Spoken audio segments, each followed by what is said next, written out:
Good morning, my friends. It is a glorious morning.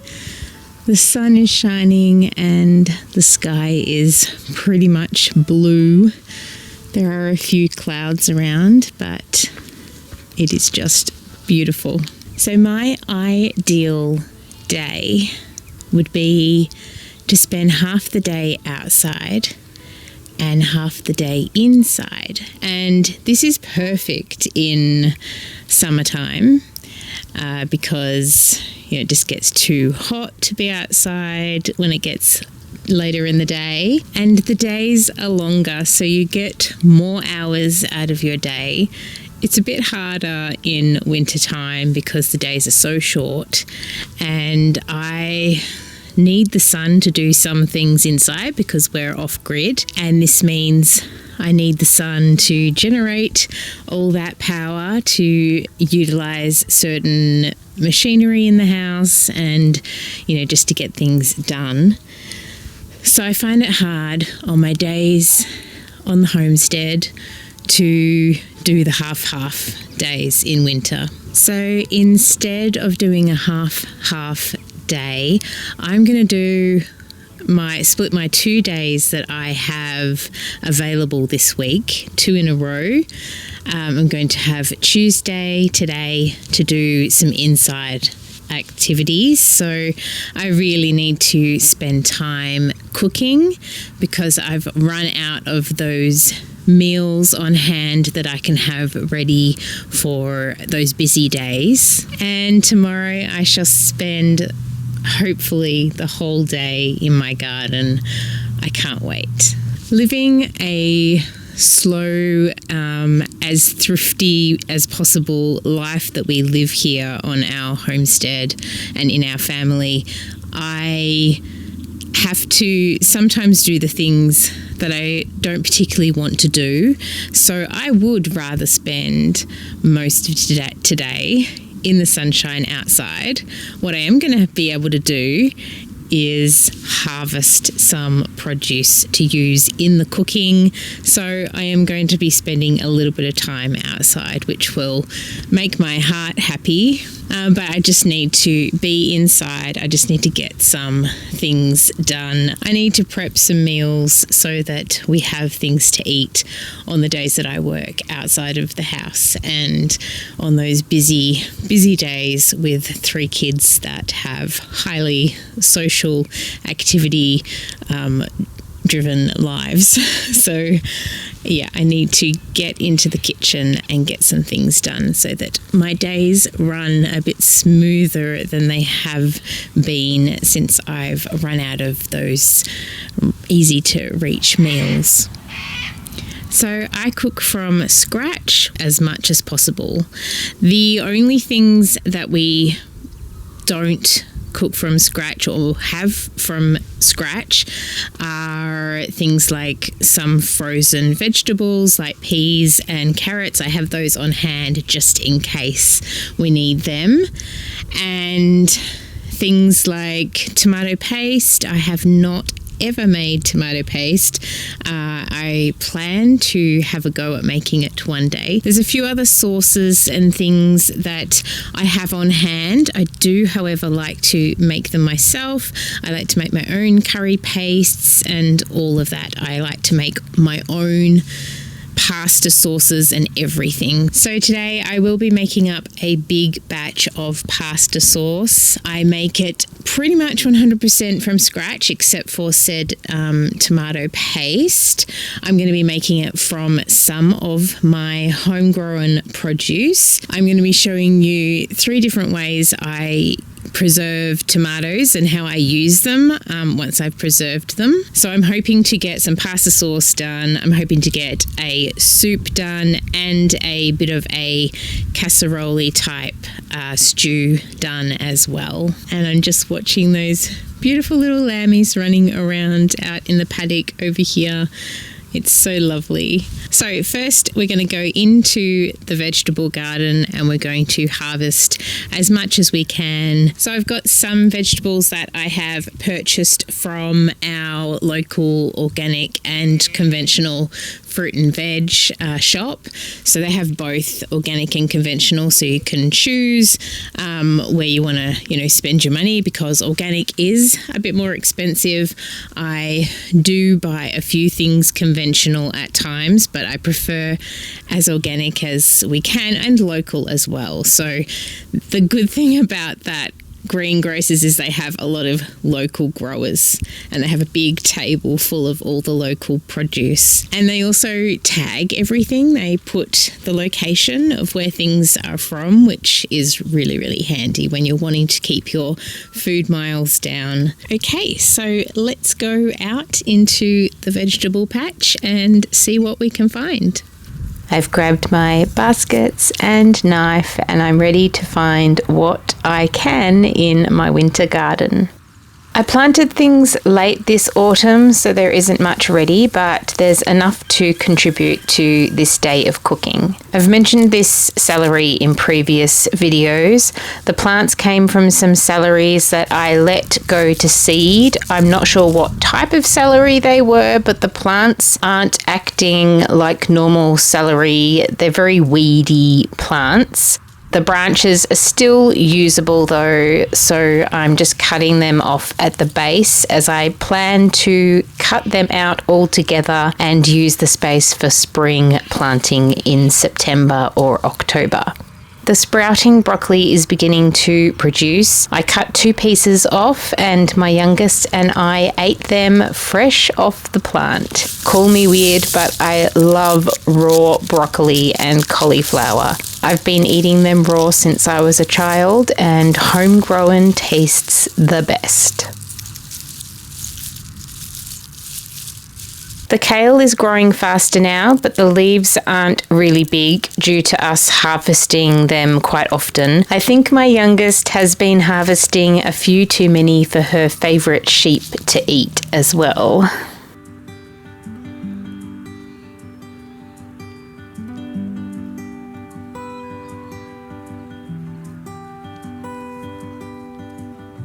This chard plant came up all by itself and I've been harvesting from it over this winter. I've mentioned before that we don't eat a lot of chard, but if it comes up in my garden, then I'm going to use it for now. It's in the path though, so I will cut the plant out soon for the spring garden.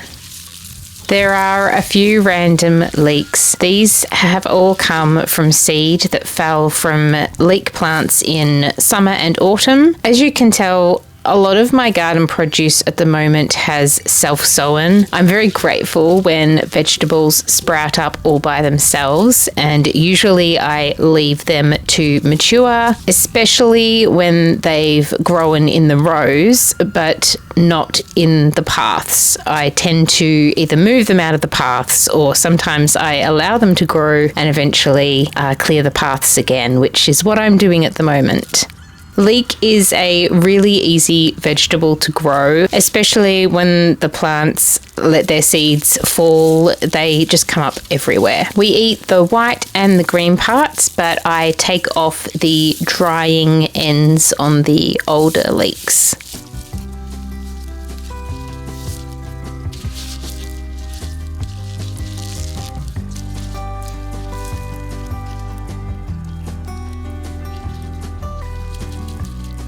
This clump of fennel has grown at the base of old plants that went to seed. It's crowded and the fennel bulbs aren't growing as well as they could. Some of them have already started to go to seed, but there are many babies coming up all over this garden bed that I plan to transplant soon.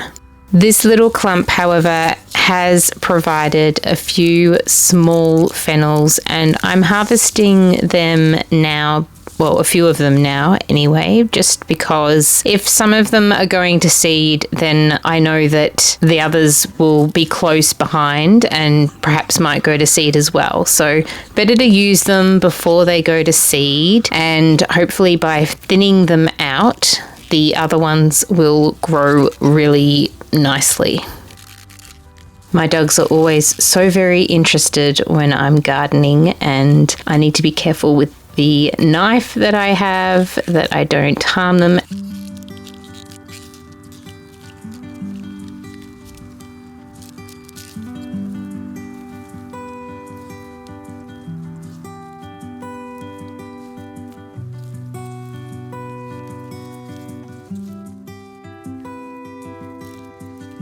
As you can see here, this fennel plant has already started to produce some flowers.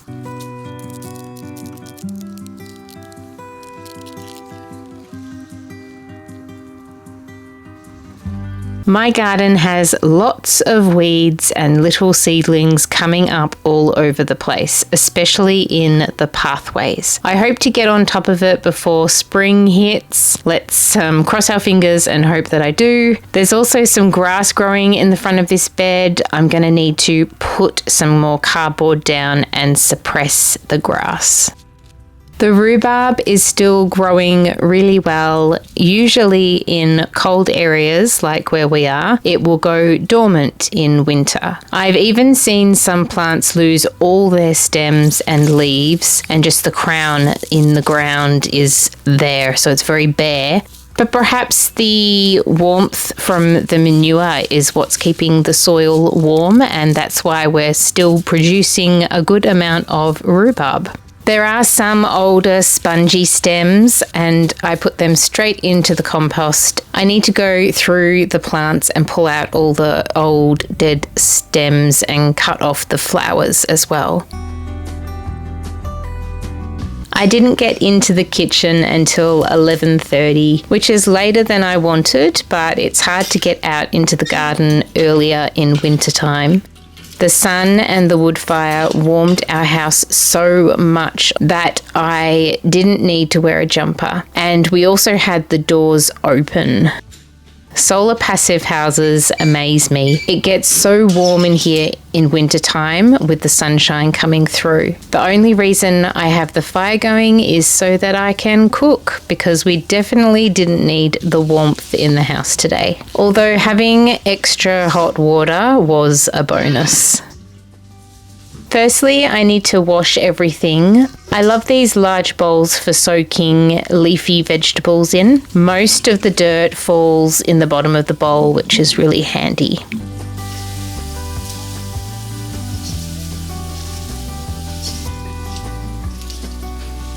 I harvested some thyme. It's not at its peak, but it still smells so good. I need to give the plants a prune before spring, so I will harvest some more soon and dry it. Here are the vegetables I had in the fridge from our local greengrocer. The carrots are organic juicing carrots. They are seconds and are sold cheaply. I don't use them for juicing, but for everything else. Sometimes they look nicer than other times, but most of the time they are sweet and juicy and could even be eaten fresh. We don't go through many weeks without having capsicums in our diet. I'd like to grow more this year, but I think I'll still purchase them unless I grow enough to preserve. I love this knife sharpener. I shall link it below. It is the best for sharpening knives. It's very safe for the kids to use as well. I didn't use the fennel this day, but we'll use it another day in a pasta sauce that we all love.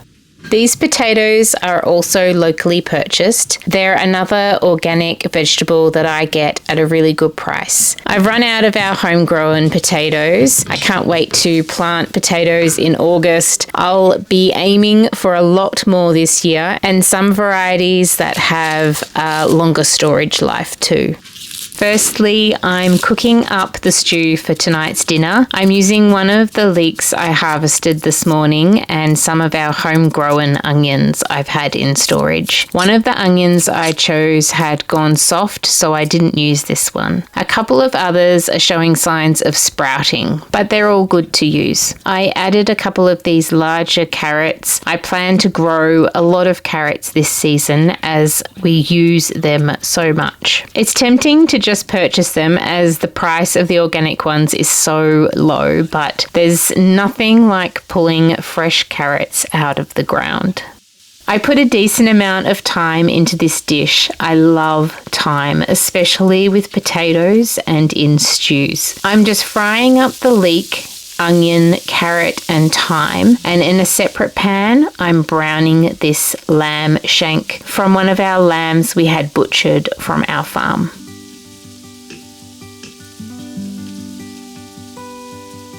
I add the potatoes in to fry for a bit, and then I'm adding some of my lamb bone broth. I'm scraping the fat off the top. My dogs love to eat a little bit of fat with their food. It helps them keep an excitement over their food, and we also use the fat to cook with some days too. But today I'm just using the broth that is underneath. I freeze the broth in containers and pull one out at a time to keep in the fridge for a few days of cooking. I also have a spoonful in hot water a few days a week. I get low on iron, and having this on hand has been a game changer. Tomato paste goes in now, and as well as some of my homemade vegetable stock paste. I use whatever vegetables I have on hand or in my garden to make this vegetable stock paste.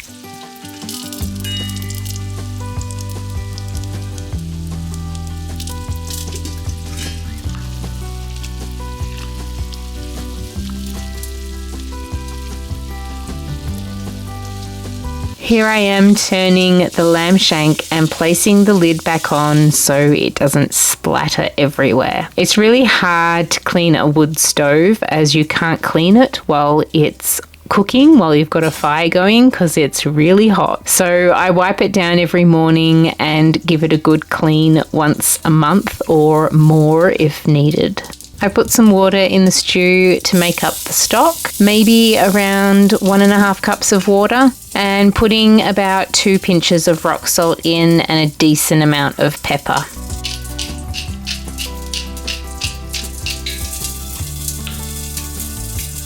The lamb shank is now ready to go into the pot with another cup or so of water to make sure the meat is somewhat covered.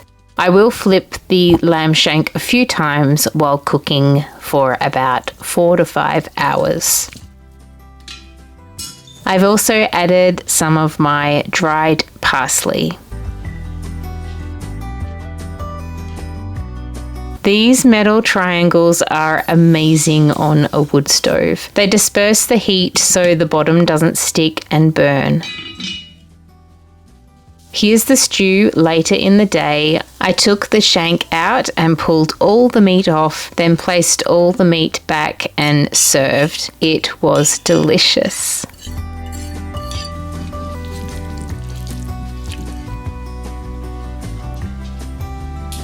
Now for the pasta sauce. I love making pasta sauces from scratch. They have so much flavour and are super healthy. I really can't stand the taste of store-bottled sauces. I used to eat them as a child and then as a newly married couple. As soon as we started making our own from scratch around 16 or 17 years ago, we have not purchased even one bottle of pasta sauce or any other pre-made sauces. They just taste odd to me after making our own sauce. I have to thank my husband and his mother for teaching me the base to a good sauce. I always used to start with onion, garlic, carrot and celery. I'd recommend this if you can eat onions and garlic. However, we are trying to limit our garlic and onion intake for my eldest child's benefit. Onion and garlic heat up the body, and the heat comes out as redness and acne in the skin. So it comes out in your pores, and we've found a huge difference in her skin since drastically reducing her garlic and onion intake. Leeks and spring onions are good though, though, so we're using these in most dishes. If one of us becomes sick,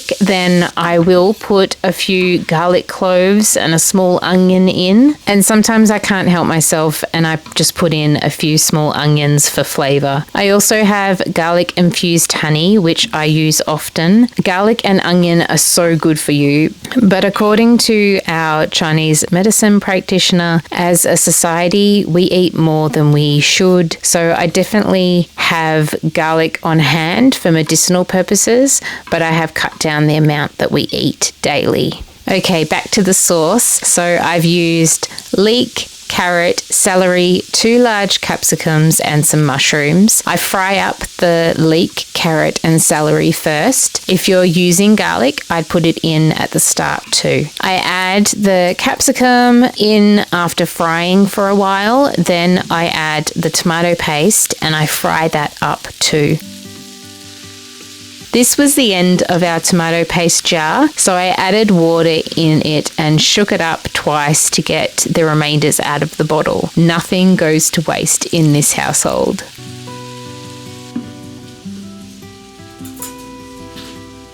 These are some of the ways I've preserved tomatoes. So I'd rather bottle all the tomatoes that we grow, but there's not enough time in the busy harvest season and I end up freezing a lot of tomatoes. You can just freeze tomatoes whole, which is what I've done with the tomatoes in the bag, but I've also whizzed up some and put them in containers to freeze. I'm using all these tomatoes today.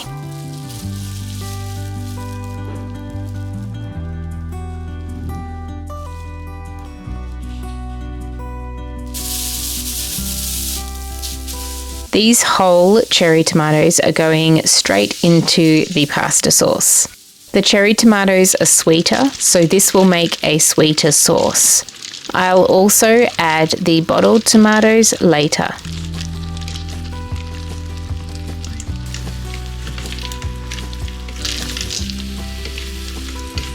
I'm adding 1 scoop of vegetable stock paste and all of this dried basil that I dried in summer.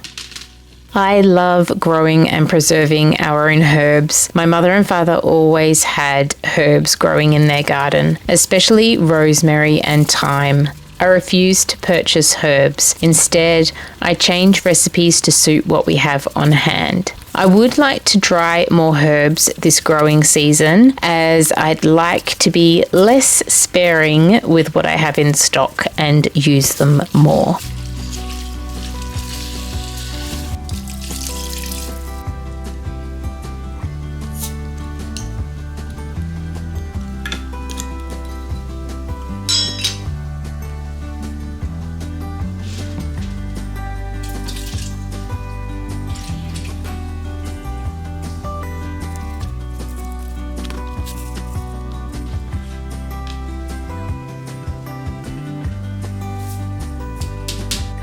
I've got the sauce cooking, so it's tea and lunchtime.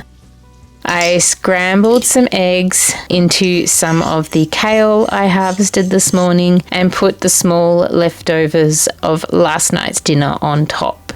Yum. Now on to the soup.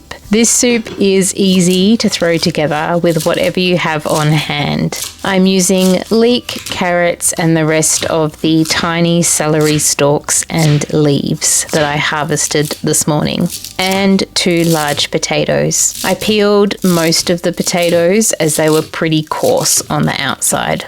I added the rest of the vegetable stock paste in this container, but I also took out another container of the frozen stock paste and put more into this soup. The flavour of this soup definitely comes from what stock you use. I put the container of whizzed tomatoes straight into the pot with my dried parsley and some salt.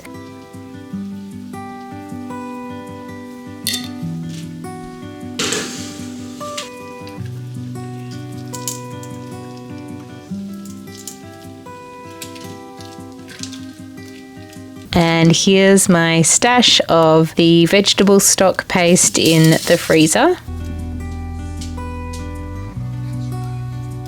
I had some green vegetables left, so I started to make some frittatas for the freezer. I really enjoyed having the last lot I made on hand in my freezer, so I could just take them out and roast up some vegetables to go with them, and there was an easy dinner. It just makes those busy days so much easier, and I'm so grateful to now have all of these meals to put in my freezer.